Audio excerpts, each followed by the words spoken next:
Well, we are finally, and I emphasize finally, turning to the appropriations process around here. The House will send over a minibus that includes 6 individual appropriation bills, and remember, the fiscal year started October 1st. We are well into this fiscal year and still trying to fund the government. Honestly, that is something that just hasn't been a priority for Senator Schumer.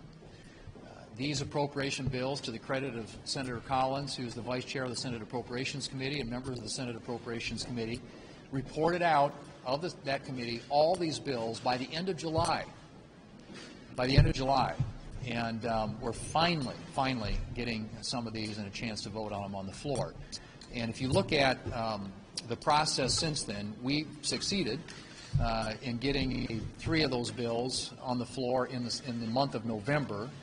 And it's been now 4 months since we had any activity on the appropriations bills around here. But what I would point out is when we did have those on the floor in November, we had an open amendment process, and we were able to get 40 amendments considered on those 3 bills. And when people have input around here, when they have a voice in lawmaking and actually some input into the bills that are being produced by the Senate, you get a lot better outcome. And we had a couple of amendments that were adopted that are good conservative wins. One of them, J.D. Vance's amendment, prohibits mask mandates on public transportation. There was another amendment that was offered by Senator Kennedy that protects the Second Amendment rights for veterans.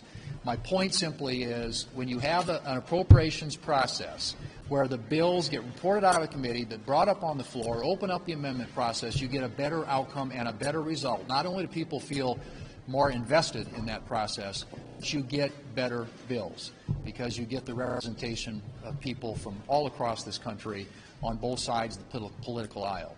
And I would simply make is this has got to change in the future. We have to do a better job on the appropriations process around here and the way we go about funding our government.